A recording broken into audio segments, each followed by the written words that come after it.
আসসালামু আলাইকুম, আমি Aminul Islam Mizan, BD property by Mizan চ্যানেলের আজকে নতুন টপিক প্ল্যান পাস। আজকে জানবো প্ল্যান পাস কি, প্ল্যান পাস কেন প্রয়োজন, প্ল্যান পাস কোথা থেকে করা হয়। পুরো ভিডিওতে আমার সাথে থাকুন, আপনাদেরকে আমি বিস্তারিত তথ্য দেব।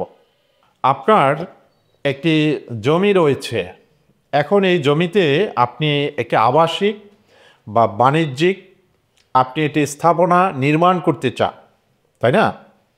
এখন আপনি যে জমিটি ক্রয় করেছেন, আপনার প্রথম কাজ হচ্ছে আপনার জমিটি যদি কোনো অথরিটির আওতাধীন এরিয়ার মধ্যে হয়ে থাকে, যেমন যদি ঢাকা হয়ে থাকে, ঢাকার অথরিটিকে রাজধানী উন্নয়ন কর্তৃপক্ষ, ঠিক সেম যদি চট্টগ্রাম হয়ে থাকে সিডিএ বলি আমরা, রাজধানী উন্নয়ন কর্তৃপক্ষকে বলি রাজুক, চট্টগ্রাম হচ্ছে সিডিএ, খুলনা হচ্ছে কেডিএ, রাজশাহী হচ্ছে আরডিএ।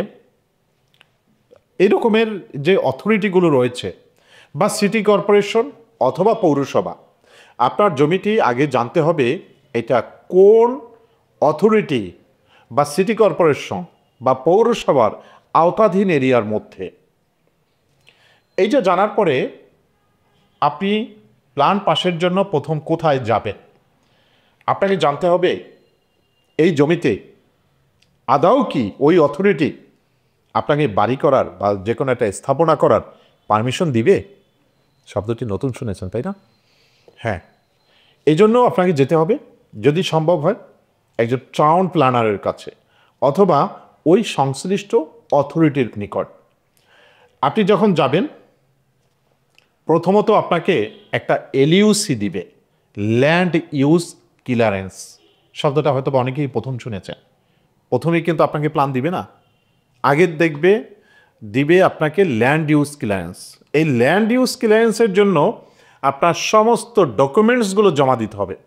আপনার জমির যত ধরনের ডকুমেন্টস রয়েছে, দলিল, পর্চা, খাজনা, মিউটেশন ইত্যাদি ইত্যাদি, এই আপনার ভোটার আইডি কার্ড, আপনার ছবি, এগুলো দেওয়ার পরে সংশ্লিষ্ট অথরিটি বা সিটি কর্পোরেশন বা পৌরসভার একজন সার্ভেয়ার আসবে। সার্ভেয়ার এসে সরেজমিনে উনি একটা হাত নকশা তৈরি করবেন এবং জমিটাকে মেজারমেন্ট করবেন। রাস্তার সাইজ, ব্যাগে, সাইডে, ফ্রন্টে কত ফিট রাস্তা রয়েছে, সেই ইমারত নির্মাণ বিধিমালা অনুযায়ী আপনি কয়তলা পর্যন্ত পাবেন, এই তথ্যগুলো আপনি জানতে পারবেন একজন ইঞ্জিনিয়ারের কাছ থেকে। তো আপনি যখন এলইউসির জন্য আবেদন করবেন, একজন সার্ভেয়ার রিপোর্ট দিবে, দেওয়ার পরে আপনি একটি এলইউসি পাবেন। ওখানে ক্যাটাগরি থাকবে, আপনার কয়তলা বিল্ডিং করবেন, কোন ক্যাটাগরিতে, বাণিজ্যিক নাকি আবাসিক, নাকি বাণিজ্যিক এবং আবাসিক দুটোই হতে পারে না, নিচতলায় দোকানপাট বা কমার্শিয়াল, উপরে আবাসিক। সো বাণিজ্যিক কাম আবাসিক হতে পারে, শুধু আবাসিক হতে পারে, আবার শুধু বাণিজ্যিকও হতে পারে। তো যখন একজন সার্ভেয়ার আপনার সরেজমিনে যাবেন, তখন দেখবেন এই জমিটির শ্রেণী কী হিসাবে রয়েছে। এটা কি আবাসিক হিসাবে, যেটাকে আমরা আরবান এরিয়া বলি, অথবা রুরাল এরিয়া বলি, জলাধার হতে পারে, বা কোনো রেস্ট্রিকশন থাকতে পারে, আদৌ আপনি প্ল্যান পাস পাবেন না। সো এটা এলইউসির সময় এটা নিষ্পত্তি হয়ে যাবে যে আপনি কি প্ল্যান পাস পাবেন নাকি পাবেন না। এই পর্বটা যখন শেষ হয়ে যাবে, আপনি একজন আর্কিটেক্টের কাছে যাবেন। আপনারা সাধারণত অ্যাভেইলেবল যে জিনিসটা শুনেছেন সেটা হলো ইঞ্জিনিয়ার। আমরা জানি ইঞ্জিনিয়ার সাহেব, ইঞ্জিনিয়ার সাহেব, ইঞ্জিনিয়ার সাহেব, আসলে একজন আর্কিটেক্টের কাছে যাবেন। আর্কিটেক্ট সাহেব আপনার এই জমির একটা ডিজিটাল সার্ভে করতে বলবেন আপনাকে, অথবা আপনি একটি ফার্মকে এই দায়িত্ব দিয়ে দিতে পারেন, যারা এই কনসালটেন্সি করে থাকেন। ফার্মকে যখন আপনি দায়িত্ব দিবেন, প্রথমত তারা যেটা করবে ডিজিটাল সার্ভে করবে। ডিজিটাল সার্ভে করার অর্থ হলো এই জমিটির কোন বাহু কত ফিট, এর আশপাশে কি রয়েছে, সামনে রাস্তা কত ফিট রয়েছে, বা পার্শ্ববর্তী রাস্তা কত ফিট রয়েছে, বা পিছনে কত ফিট রাস্তা রয়েছে, এইটার উপরে একটা একুরেট মেজারমেন্ট করবেন। করার পরে আপনার রিকোয়ারমেন্টসগুলো জানতে চাইবেন যে আপনি কি কি চাচ্ছেন, কয়টা ইউনিট চাচ্ছেন, আপনার লিভিং রুমটা কিভাবে চাচ্ছেন, ড্রয়িং রুমটা কিভাবে চাচ্ছেন, ডাইনিং রুম কিভাবে চাচ্ছেন, আপনার বারান্দা কিভাবে চাচ্ছেন। এই টোটাল আপনার রিকোয়ারমেন্টস জানার পরে এই জমির উপরে তিনি একটি আর্কিটেকচারাল প্ল্যান করবেন। আবারও বলছি, একজন আর্কিটেক্ট একটি আর্কিটেকচারাল প্ল্যান করবে। আপনার আর্কিটেকচারাল প্ল্যানটা সম্পন্ন হয়ে গেলেই আপনার কাছ থেকে অনুমতি নেবে যে আপনার আর কোনো আপত্তি নেই। দেন যদি ফান্ডকে দেন, আর্কিটেক্ট সাহেব তার আর্কিটেকচারাল প্ল্যানটা একজন ইঞ্জিনিয়ারকে সাবমিট করবেন। ইঞ্জিনিয়ার সাহেব এর উপরে স্ট্রাকচারাল ডিজাইন করবেন। তাহলে প্রথম পর্ব গেল কোথায়? একজন আর্কিটেক্ট তিনি আর্কিটেকচারাল প্ল্যান করবেন কিসের উপরে? ডিজিটাল সার্ভের উপরে। তারপরে স্ট্রাকচারাল ইঞ্জিনিয়ার তিনি আর্কিটেকচারাল প্ল্যানের উপরে তার স্ট্রাকচারাল ডিজাইন করবেন। স্ট্রাকচারাল ডিজাইনের সময় একটা ইম্পর্টেন্ট ইস্যু চলে আসবে। ইম্পর্টেন্ট ইস্যু কি? এখানের মাটির লোডিং ক্যাপাসিটি কেমন। আপনি যে ভবনটা নির্মাণ করবেন এখানে যে মাটি রয়েছে এই মাটির এসপিটি কত, এটা লোডিং ক্যাপাসিটি কত, এটা কি পাইল প্রয়োজন নাকি উইদাউট পাইলে এখানে বহুতল ভবন নির্মাণ করা যাবে। অনেকেই বলে থাকেন 2-4-5 তলা বাড়ি করতে পাইল লাগে না, এটা ভুল। এই ভুল কাজ করবেন না। আপনার প্রপার্টি, কষ্টার্জিত অর্থ আপনি ঝুঁকিতে ফেলবেন না। একতলা বিল্ডিং করলেও আপনার পাইল প্রয়োজন হতে পারে, এই ডিসিশন আপনি নেবেন না। এইটা ইঞ্জিনিয়ার সাহেবের উপরে ছেড়ে দিন, উনি এই বিষয়ে দক্ষ। উনি যখন সয়েল টেস্টের রিপোর্ট পাবেন, আগেই বলেছি, যদি আপনি একটি কনসালটেন্সি ফার্মকে দায়িত্ব দিয়ে দেন টোটালি, তাহলে সে ডিজিটাল সার্ভে করবেন, সয়েল টেস্ট করবেন, আপনার এগুলো সম্পন্ন হওয়ার পরে আর্কিটেকচারাল প্ল্যান করবেন, স্ট্রাকচারাল ডিজাইন করবেন, ইলেকট্রিক্যাল ডিজাইন করবেন, প্লাম্বিং ডিজাইন করবেন। দেন আপনার প্ল্যানটা আপনার যে দলিলপত্র সহ সংশ্লিষ্ট অথরিটি বা সিটি কর্পোরেশন বা পৌরসভায় সাবমিট করবে। তো আমরা যেটা ভুল করে থাকি, যেগুলো আমরা প্রথমেই গিয়ে বলি আমাকে এখানে 5 তলার পারমিশন এনে দিতে হবে। এখন আপনার এটা ডিপেন্ড করে কিসের উপরে? রাস্তার সাইজের উপরে। আপনার রাস্তা যদি হয় 6 ফিট 8 ফিট, আপনাকে কিন্তু দিবে না, কখনোই দিবে না। যদি রাজধানীতে হয় FAR, far floor area ratio, এখানে এলাকা ভেদের, যেমন আমি যদি রাজধানীর কথা বলি, এলাকা ভেদে এক এক রকমের ফার। রাস্তার একটা ফার সাধারণত আমরা জানতাম ইমারত নির্মাণ বিধিমালা 2008 অনুযায়ী 20 ফিট রাস্তা হলে 10 তলা প্ল্যান পাওয়া যেত, কিন্তু এখন কিন্তু এটি নেই। এখন 2টা ফার, একটা হলো এরিয়া ভিত্তিক ফার, একটা হচ্ছে রাস্তার ফার। আপনার রাস্তা 20 ফিট হলেই 10 তলা দেবে এমনটি এখন না, আপনাকে ইঞ্জিনিয়ার নিতে হবে। এর জন্য একজন ইঞ্জিনিয়ারের কাছে যেতে হবে, একজন আর্কিটেক্ট বা একটি ফার্মের কাছে যাবেন। আপনি সরাসরি নিজের ডিসিশন নেবেন না, এটা ভুল হবে। নিজে বাড়ি করতে যাবেন না, তাহলে কিন্তু মাথায় বাড়ি পড়বে আপনার। Be careful.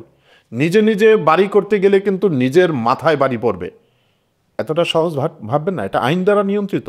ইমারত নির্মাণ বিধিমালা 2008 সংশোধিত 2020, সর্বশেষ 2024 হচ্ছে। একটা সময় ছিল 1996 সালের ইমারত নির্মাণ বিধিমালা। এখন আপনি যে এরিয়াতে বাড়ি করবেন ওই অথরিটি বা সিটি কর্পোরেশন বা পৌরসভা উনি কোনটা ফলো করছে, এইটা ওই সকল সিটি কর্পোরেশন, পৌরসভা অথবা অথরিটি তাদের অ্যানলিস্টেড কিছু ফার্ম থাকে, যে সকল ফার্মে একজন আর্কিটেক্ট, একজন ইঞ্জিনিয়ার, অবশ্যই বিএসসি এবং তাদের সংশ্লিষ্ট পেশাজীবী সংগঠনের তারা সদস্য হতে হবে। তাদের ফার্ম এবং ব্যক্তি অ্যানলিস্টেড থাকে, সো তাদের দায় আছে। আপনি নিজে আমি আগেই বলেছি, বাড়ি করতে গেলে কিন্তু বাড়ি নিজের মাথায় পড়তে পারে। এই জন্য এই ফার্মের কাছে যাবেন যারা এই বিষয়ে দক্ষ। ফার্ম আপনাকে বলে দিবে আপনার বাড়ি করতে গেলে প্রথমেই ডিজিটাল সার্ভে করে নেবেন, ওই ফার্মের দায়িত্ব দিয়ে দিবেন। সয়েল টেস্ট করে নেবেন যে আপনার এখানে মাটির লোডিং ক্যাপাসিটি কত, 100 ফিট পাইল প্রয়োজন হবে নাকি পাইল ছাড়া করা যাবে, উনি ডিসিশন নেবে। কারণ আপনাকে তো ঝুঁকিতে ফেলতে পারে না। আপনার লোডিং ক্যাপাসিটি অনুযায়ী সে ডিজাইন করবে। পাইলের ডায়া কত হবে, প্রিকাস্ট পাইল করবে নাকি সিটু পাইল করবে নাকি স্যান্ড পাইল করবে, এটা যে ডিসিশন নেবে ইঞ্জিনিয়ার সাহেব, সেভাবে ডিজাইন করবেন উনি। ভূমিকম্পের বিষয়টা মাথায় রাখবেন। আপনার কলম, তারপরে এই যে বিল্ডিংয়ের সাথে যে সম্পৃক্ত যেই বিষয়গুলো, এগুলোর সাইজ কতটুকু হবে উনি ডিসিশন নেবেন, আপনি ডিসিশন দিতে যাবেন না। আপনি শুধুমাত্র আর্কিটেকচারাল প্ল্যানটা আপনি বলবেন আর্কিটেক্ট সাহেবকে যে আমি এভাবে চাই, আমার drawing room, bedroom, dining room, আপনার রিকোয়ারমেন্টটা দিবেন, তিনি ফুলফিল করবে। বাকি ডিসিশন ফার্মকে দিতে হবে। এইটা যখন সম্পন্ন হয়ে যাবে তখন উক্ত ফার্ম সংশ্লিষ্ট অথরিটির নিকট অথবা সিটি কর্পোরেশন নিকট অথবা পৌরসভার নিকট আপনার প্ল্যানটা সাবমিট করবে। প্ল্যান সাবমিট করলে কখনো 1 মাস, কখনো 2 মাস, 3 মাস, 6 মাস, হয়তোবা প্রয়োজনে 1 বছরও লেগে যেতে পারে, আপনার প্ল্যান অনুমোদন হয়ে যাবে। প্ল্যান অনুমোদন হলে আপনার যে ইঞ্জিনিয়ার সাহেব আপনাকে সাপোর্ট দিয়েছে কনসালটেন্সি ফার্ম, তার উপস্থিতিতে আপনি বাড়ির কাজ ধরবেন। একটা বিষয় বলে রাখি, আপনার প্ল্যান অনুমোদনের পরে 2 থেকে 3 বছর পর্যন্ত আপনি কাজ না ধরলেও কোনো অসুবিধা নেই। 2 থেকে 3 বছরের মধ্যে আপনাকে কাজ স্টার্ট করতে হবে। এই সময়টা যদি অতিক্রম হয়ে যায় তাহলে কিন্তু আপনাকে নতুন করে প্ল্যান নিতে হবে। আবার এই প্ল্যানটা কিন্তু বাদ হয়ে যাবে, এই প্ল্যান দিয়ে আপনি আর কাজ ধরতে পারবেন না। এই সময়ের মধ্যে যেদিন আপনি অনুমোদন হয়েছে ওই তারিখ থেকে 2 বছর অথবা 3 বছর এর মধ্যে কিন্তু আপনার বাড়ির কাজ ধরতে হবে। নিয়ম 2 বছর, অনুমতি সাপেক্ষে আরও 1 বছর নবায়ন করা যেতে পারে। এই হচ্ছে আপনার বাড়ি প্ল্যান পাসের নিয়ম।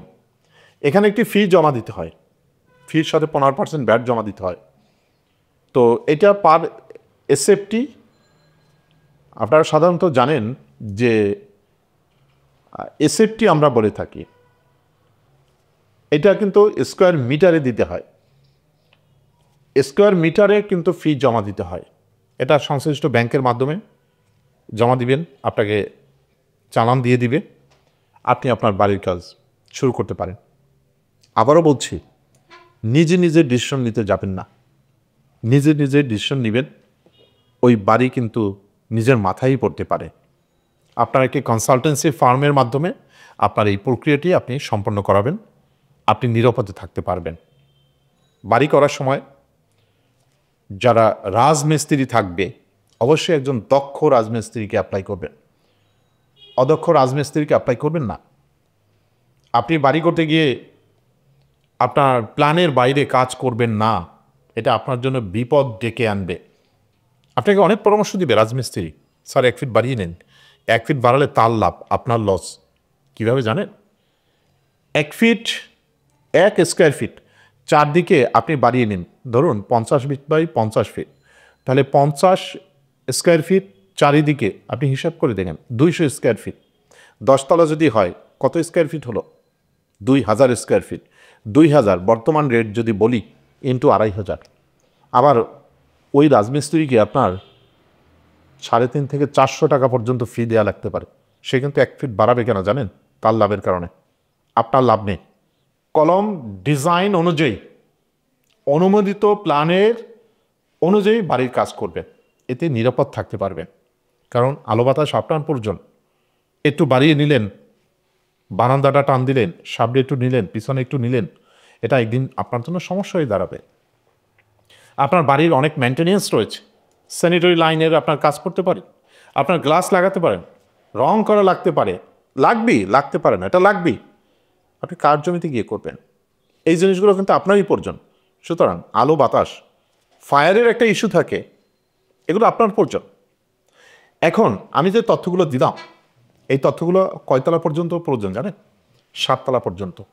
আপনি 7 তলার উপরে যখনই যাবেন, 7 তলার উপরে যখনই যাবেন আপনাকে আরও 3টা ছাড়পত্র নিতে হবে। কি কি সেই ছাড়পত্রগুলো? পরিবেশের ছাড়পত্র নিতে হবে আপনাকে।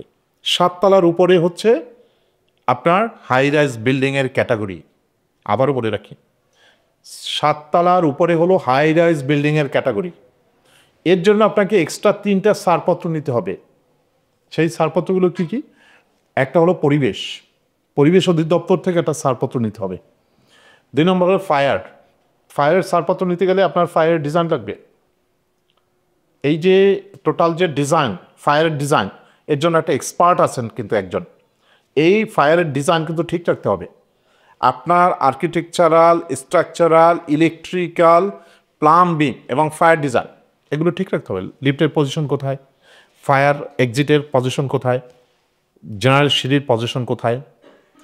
এরপর হচ্ছে মেট্রোপলিটন এর পারমিশন নিতে হবে কিন্তু আপনাকে, অর্থাৎ পুলিশ কমিশনারের পারমিশন নিতে হবে মেট্রোপলিটন এরিয়ার মধ্যে হলে। আপনাকে এই অনুমোদনগুলো নিতে হবে কিন্তু এক্সট্রা, এর জন্য অনেক সময়ের দরকার। এই সময়টুকু দিতে হবে আপনার ফার্মকে।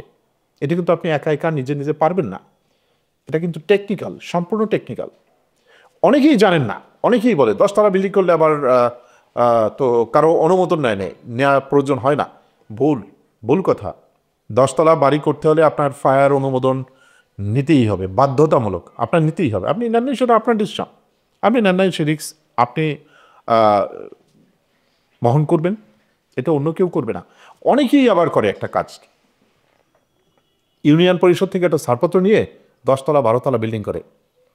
এটা একটা ঝুঁকিপূর্ণ কাজ। ইউনিয়ন পরিষদকে আপনার হাই রাইজ বিল্ডিংয়ের পারমিশন দেওয়া হয়নি। এটা রাজধানীর আশপাশে সাধারণত করা হয়, এটা করবেন না। সিটি কর্পোরেশন এরিয়া করা হয়। একজন থানা ইঞ্জিনিয়ারের কাছে যাবেন, যদি অথরিটি পৌরসভা বা ইসের বাহিরে হয়, সিটি কর্পোরেশনের বাহিরে হয়। অনেকেই যে কাজটা করেন যে ইউনিয়ন পরিষদের চেয়ারম্যানের কাছ থেকে একটি ছাড়পত্র নিয়ে আসেন, কিন্তু এটা কিন্তু তার এখতিয়ারি নেই, সম্পূর্ণ ভুল। ইউনিয়ন পরিষদ ম্যানুয়ালে আমার জানা মতে 6 তলা পর্যন্ত তিনি স্বাক্ষর করতে পারেন। আর একটি ইউনিয়ন পরিষদে কিন্তু একজন ইঞ্জিনিয়ার নেই, কোনো টেকনিক্যাল পার্সন নেই, একজন আর্কিটেক্ট নেই, একজন সার্ভেয়ার নেই। আপনি যে স্বাক্ষরটা নিচ্ছেন টেকনিক্যাল পার্সনের স্বাক্ষর ছাড়া, এদের কি কোনো মূল্য আছে? এই ভুলটা করবেন না। আরেকটি কথা, যেখানে আপনার গ্রাম ইউনিয়ন পরিষদ কিন্তু অনেক ডেভেলপ, তাহলে আপনি কোথায় যাবেন? অ্যাভেলেবল বাড়িঘর আছে, একটা কাজ করে নেবেন। ওই যে এলাকার যে পৌরসভা রয়েছে আপনি ফলো করবেন, ওই পৌরসভা কত সালের বিধিমালা ফলো করে, 1996 সালের বিধিমালা নাকি 2008 সালের বিধিমালা। আপনার গ্রামে করলেও আপনার শহরে তো একজন ইঞ্জিনিয়ার রয়েছেন, কনসালটেন্সি ফার্ম রয়েছে, তার শরণাপন্ন হন।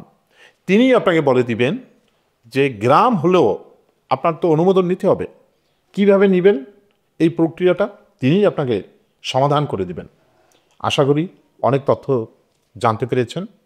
সুতরাং বাড়ি করুন প্ল্যান অনুযায়ী, অনুমোদন ছাড়া কেউ বাড়ি করবেন না, তাতে আপনার নিজের মাথায় কিন্তু বাড়ি পড়বে এবং এই লায়াবিলিটি আপনাকেই ভোগ করতে হবে। এরকমের টেকনিক্যাল মজার তথ্য পেতে BD property by Mizan YouTube এবং ফেসবুক পেজটি ফলো দিয়ে রাখুন। স্মার্ট থাকুন, নিরাপদ থাকুন। বিডি প্রপার্টি বাই মিজান, আপনার সহযাত্রী।